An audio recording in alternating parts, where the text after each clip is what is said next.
Aloha, welcome to the Senate Committee on Education. Today is Wednesday, March 15th, 3:00 p.m. We are in hearing room 229. This meeting, including the audio and video of remote participants, is being streamed live on YouTube. You will find links to viewing options for all Senate meetings on the live and on-demand video page of the legislature's website. This Zoom meeting and YouTube live stream event will include the 3:00 p.m. agenda for the Committee on Education. In the unlikely event that we must abruptly end this hearing due to major technical difficulties, the committee will reconvene to discuss any outstanding business on Friday, March 17, 2023 at 3:00 p.m. in room 229, and a public notice will be posted on the legislature's website. I'd like to take this time to remind our testifiers that due to time restrictions on our hearings, we will be limiting testimony to 1 minute per testifier per bill. For people participating remotely, please remain muted and video disabled until shortly before it is your turn to testify. When I call your name, unmute yourself and your time will begin. After your minute is completed, staff will mute you so that we can move this hearing along in an orderly and efficient manner. Okay. Our first item on the agenda is House Bill 960 HD1 relating to School Facilities Authority. This transfers $200 million of general funds previously appropriated to the School Facilities Authority of the Department of Education to the School Facilities Special Fund, appropriates an unspecified amount of funds out of the School Facilities Special Fund for the School Facilities Authority to expand access to eligible children for pre-K. To testify, Luis Salveria.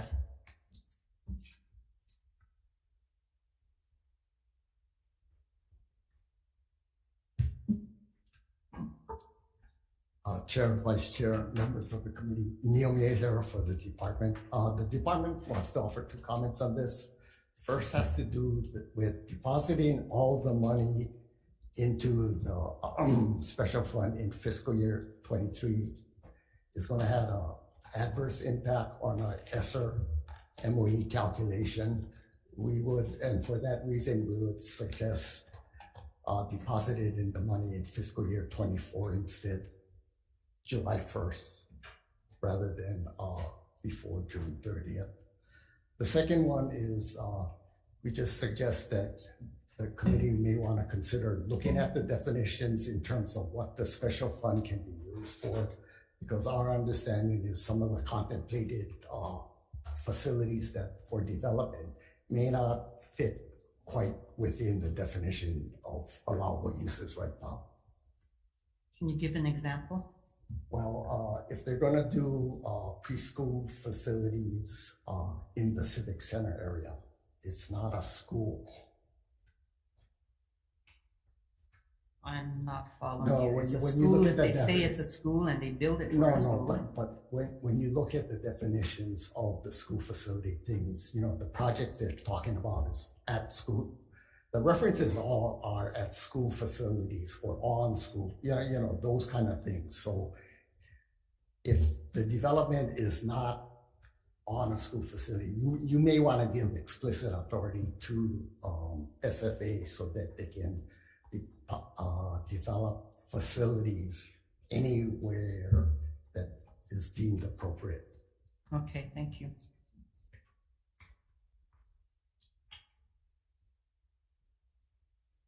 Next to testify, County Farias. Afternoon, Chair, Vice Chair, members of the committee. Chad Keone Farias, School Facilities Authority, will stand on my written testimony and support and be available for questions. Thank you. Next to testify, Yuko Arikawa Cross.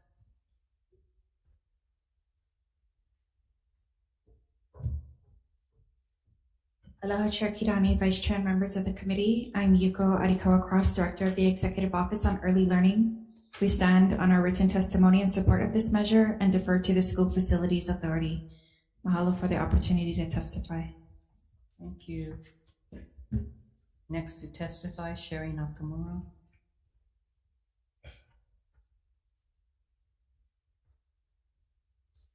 Aloha Chair Kidani, Vice Chair Kim, and members of the committee. Sherry Nakamura, Director of Ha'e Coalition. We will also stand on our written testimony in support of HB 960 HD1. Thank you. Thank you, Sherry. Next to testify, Osa Tui Jr. I'm Mitzi Higa, speaking for Osa Tui Jr., President of HSTA. Aloha Kirani and Kim and every Tim, Richards, right? And Kanuha.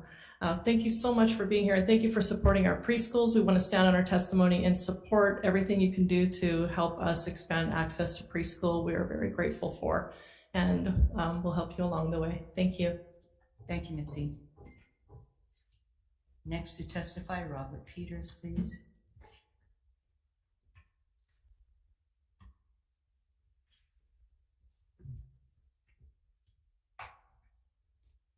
Good afternoon, Chair Kidani and Vice Chair Kim and members of the committee. I'm Bob Peters, the Chair of the Early Learning Board. The Early Learning Board stands on its testimony in support of this bill. Thank you for the opportunity.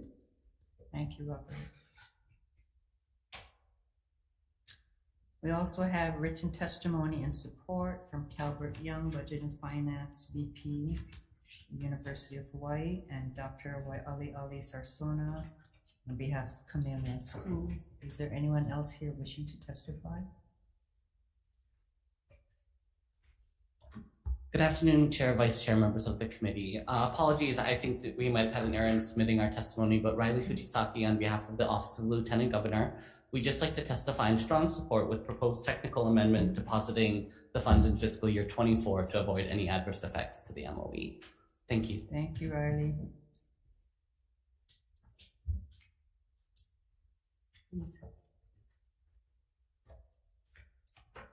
Good afternoon. Deputy Attorney General Randall Nishiyama for the Department of the Attorney General. I apologize for not submitting our testimony on a timely basis. We suggest amending various sections in Chapter 302A, 1701, 1703, and 1706 to facilitate the expenditure of monies by the School Facilities Authority to specifically include pre-K facilities. And we'll get you the language that we suggest. Okay, so you don't have the language here today? No. Okay, thank you, Randy. Thank you. That's all the testifiers we have. Members, questions of any of our testifiers? Senator Kim. Facilities management. Facilities authority. So is all of the CIP funding for DOE, does that now come under facilities management? DOE facilities? This 257 money comes under the School Facilities Authority directly for us. This month, This money. but I'm talking about all CIP. Does that fall, does that now come under facilities? All DOE, CIP? Well, so the current funding is still with Office of Facilities, OFO, and the DOE. So I guess I'm trying to square that. How much CIP projects does DOE have that's backlogged? I don't have that number.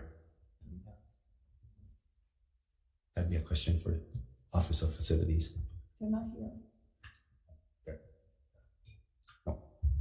Okay, because my understanding it's really backlogged, years and years, millions and millions. So I'm just wondering, we're giving more money to facilities and they can't even take out all the CIP stuff. So is there any move to relook at some of these monies that have been possibly encumbered but have never not been used for all these years? Or I don't know. That'd probably be a question for okay, Randy so Tanaka. who's here that's going to take that down and make sure we get that information? Somebody? Heidi? Heidi? Okay, thank you. Okay, thanks.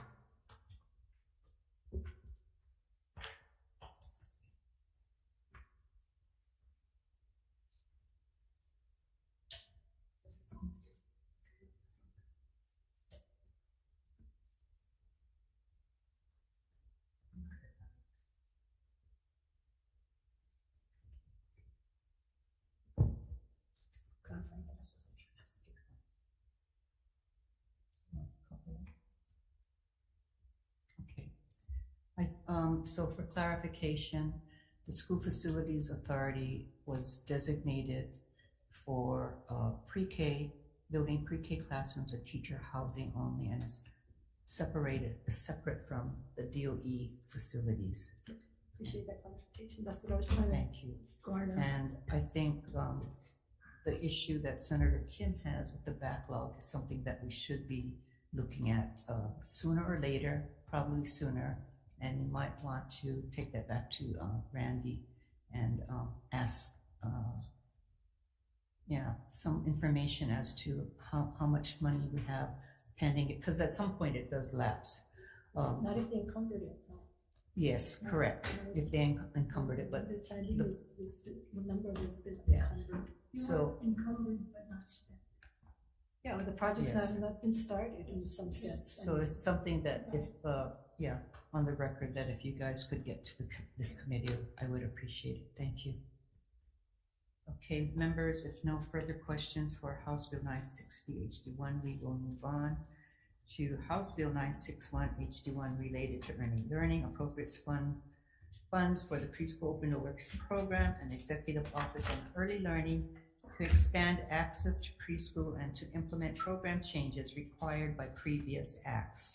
Expands the types of entities from which a preschool open doors service provider may obtain accreditation. Expands the preschool open doors program application process to eligible 3-year-old children. Authorizes preschool open doors special fund to accept federal funds. To testify.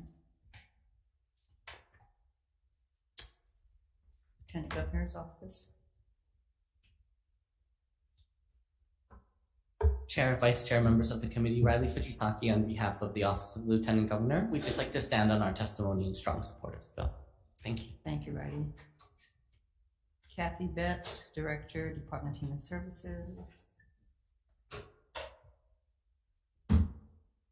Good afternoon, Chair, Vice Chair, and members. Scott Morishiga, Administrator of the Benefit Employment and Support Services Division on behalf of DHS and our Director, Kathy Betts. The department supports this measure and defers to EOEL regarding the public pre-kindergarten programs. In addition, regarding Part 2, Section 3, we suggest amendments to Section 346-184 AAHRS to change the accreditation requirement to be voluntary. Thank you for the opportunity to testify, and we're available for any questions. Thank you, Scott.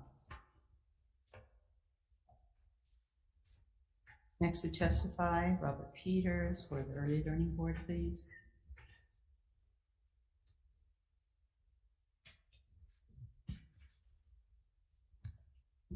Good afternoon once again. Thank you for the opportunity to testify in strong support of this bill. The Early Learning Board defers to both the Department of Human Services and the Executive Office on Early Learning with regard to any particulars within the bill.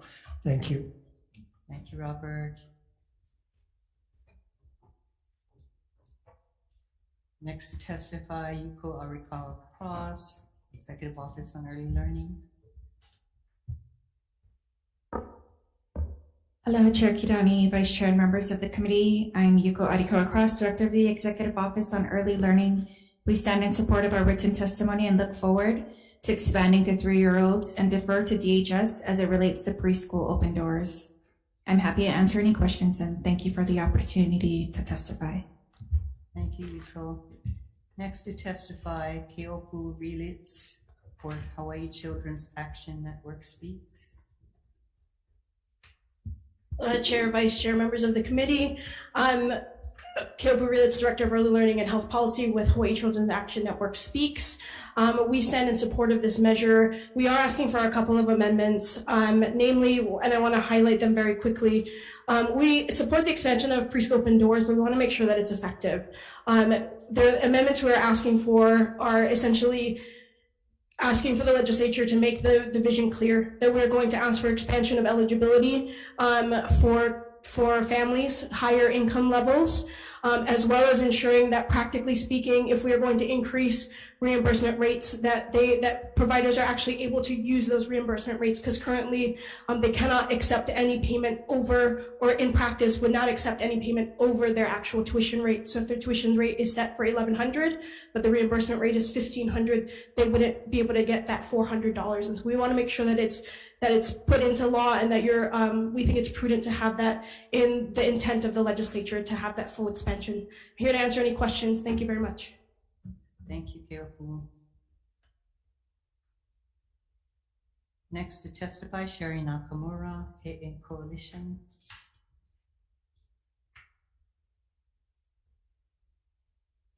Aloha, Chair, Vice Chair, and members of the committee. Sherry Nakamura from He'e Coalition. We will stand on our testimony and support. We really appreciate the efforts of the legislature to expand and strengthen our mixed delivery system of pre-K opportunities. Bolstering preschool open doors in particular will help families increase access to early learning options and help children be better prepared to enter our K-12 system. Thank you for this opportunity to testify. Thank you, Sherry. Next to testify, Philip Bossert, Executive Director, Hawaii Association of Independent Schools. Thank you, Chair Kadani and members of the committee. My name is Phil Bossert. I'm the Executive Director of the Hawaii Association of Independent Schools. We stand in support, and strong support, of this amendment, and happy to answer any questions. Thank you, Phil. Next to testify, Michael Beaulieu Jr., Chair, Stonewall Caucus of the Democratic Party of Hawaii. Good afternoon, Chair. Michael Gloria Jr., Chair of the Stonewall Caucus. We thank you for hearing this bill. We stand in full support. We do oppose anything that would make accreditation optional. We believe accreditation is necessary, especially when dealing with our keiki. And we would like to, just to remind everybody that we want to make sure that anybody who uses these funds would do so in the same way that a GIA, and they cannot discriminate. So that being said, we thank you for hearing this bill. We look forward to you passing it. Mahalo. Thank you, Michael. Next to testify, Doug Imig for Early Childhood Action Strategy. Good afternoon, Chair, Vice Chair, and members of the committee. I'm Doug Imig, the lead for evidence and outcomes for Early Childhood Action Strategy. We stand in support of this bill, and we stand on our written testimony, and I'm glad to answer any questions. Thank you so much. Thank you. Members, we also have a number of written testimony, all in support, with a couple comments. Members, are there any questions of our testifiers?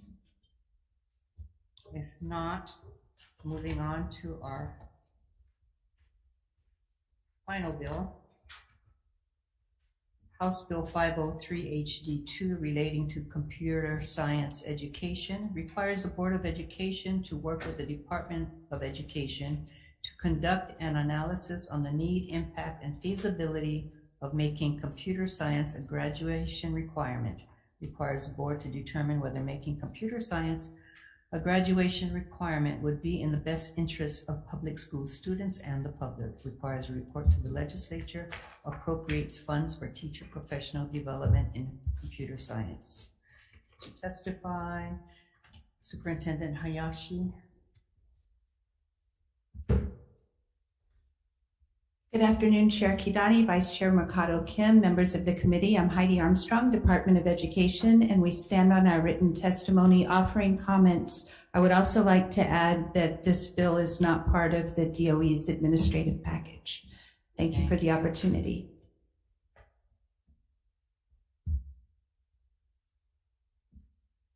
Next to testify, David Nishiro, Executive Director, Hawaii Kids Can. Aloha, Chair Kidani, Vice Chair Kim, and members of the committee. Hawaii Kids Can stands on our written testimony in strong support of HB 503 HD2 with a few notes. May 3rd, 2018. We believe this is the last time the Hawaii Board of Education has taken up computer science education on an agenda. At the time, the BOE approved K-12 computer science standards for our school. While the DOE has made clear progress since then, our schools are not on track to meet the legislature's goal from Act 158 that beginning with the 2024-2025 school year, all public elementary, middle, and intermediate schools shall offer computer science courses or computer science content. This bill will ensure that the collaboration to reach this goal will happen between the legislature, BOE, and DOE. So we are looking forward to this bill serving as a powerful catalyst for equity and access. Thank you. Thank you, David. Next to testify, Trevor Abaruza for Chamber of Commerce, Hawaii.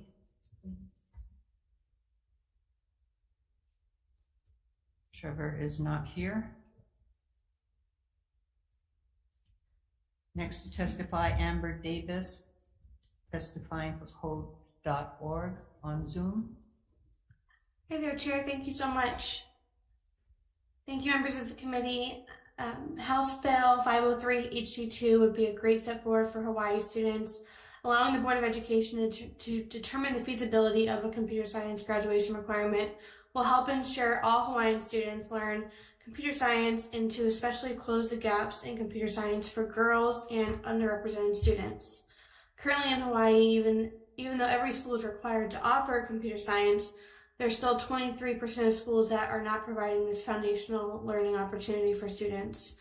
It's become increasingly clear that we cannot leave these opportunities to chance for our students. There is a stark gender gap among students who enroll in computer science, and while this gap is narrowing every year, when you look at the gender breakdown of the students taking computer science, only 23.8% of those students are female. This is not unique to your state, and states that we've seen solve this problem have passed computer science graduation requirement, which is why we are advocating for this policy and think it's a great step forward to have the board evaluate the feasibility of this. Thank you for your time. Thank you, Amber. Next to testify, Celeste Endo, also on Zoom. Let it grow, let it grow, let computer science grow. Oh, aloha awinala, Chair Kidani, Vice Chair Kim, and members of the Education Committee. I am Celeste Endo, a preschool through 5th grade computer science teacher at Queen Ka'ahumanu Elementary. Last month, 3rd graders sang along with Elsa and made their very own card games to learn the computer science concept if Elsa. If else conditionals. Our preschoolers even came up with this conditionals game. If black card, shaka, come on everybody. Else, red card, we twist. Let's try it. 7 of clubs, wow, true. We shaka. 3 of hearts, else. Oh, it's false, so we go to else. Let's double twist, everyone. My kai, very good. If we support computer science, our kids will shine. Else, Hawaii will fall far behind. Thank you. Mahalo. Mahalo. We also have 7 written testimonies, mostly in support, 1 giving comments, and 1 in opposition. Members, questions of any of our testifiers? A general question to all the ones in support. Have any of you gone to the Board of Education and asked them to put this as part of the curriculum? Because they always say that, we micromanage the regents, or micromanaging Board of Education, telling them what to put in. Frankly, I think we should have fiscal literacy as part of the graduation requirements. So shouldn't this be something that the Board of Education should be determining instead of the legislature?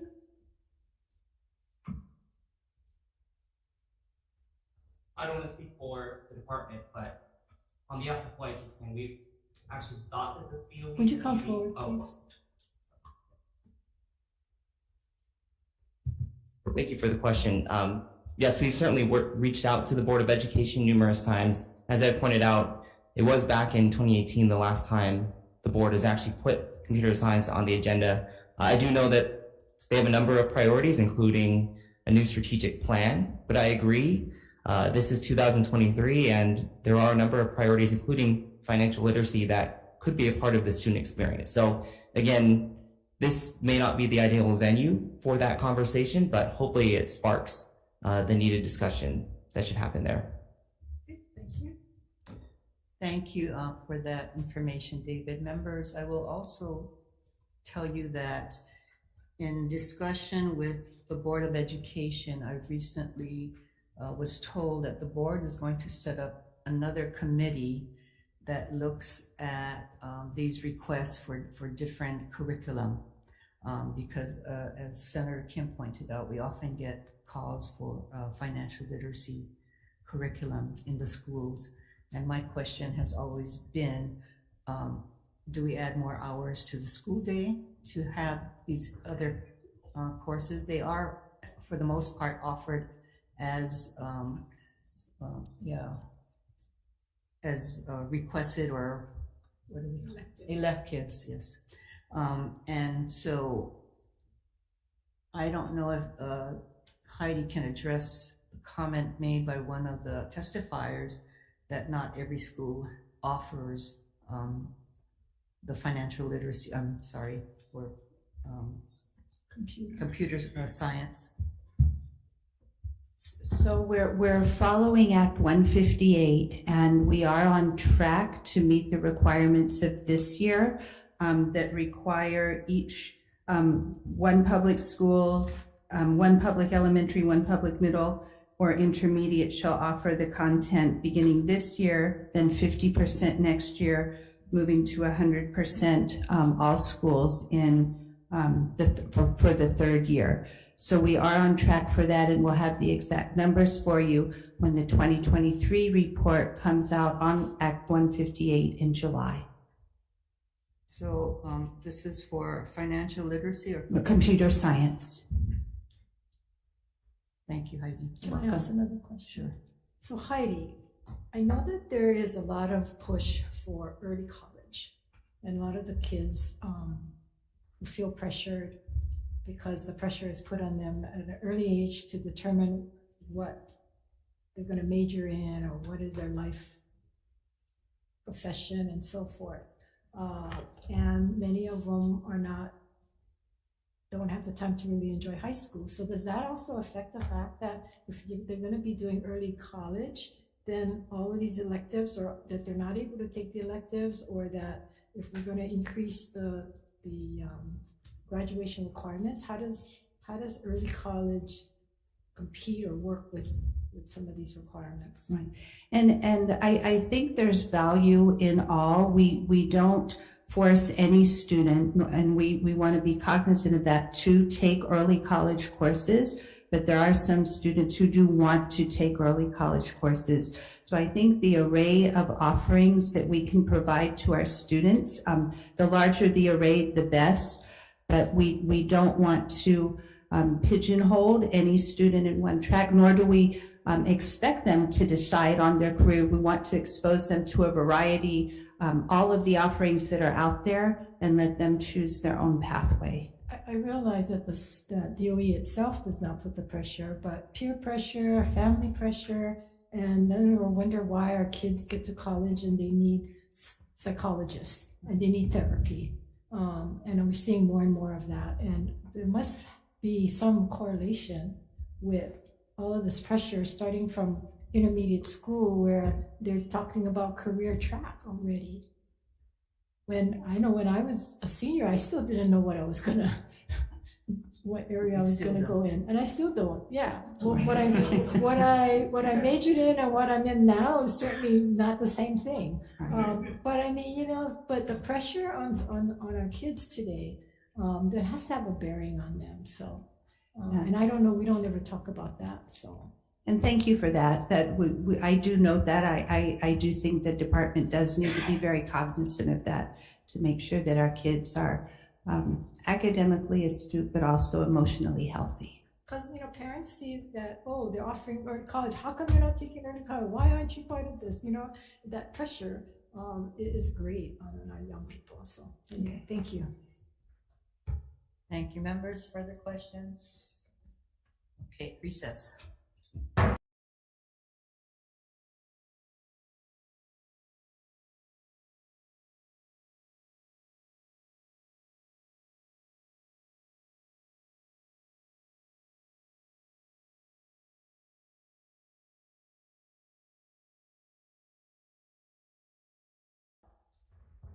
convening the Committee on Education.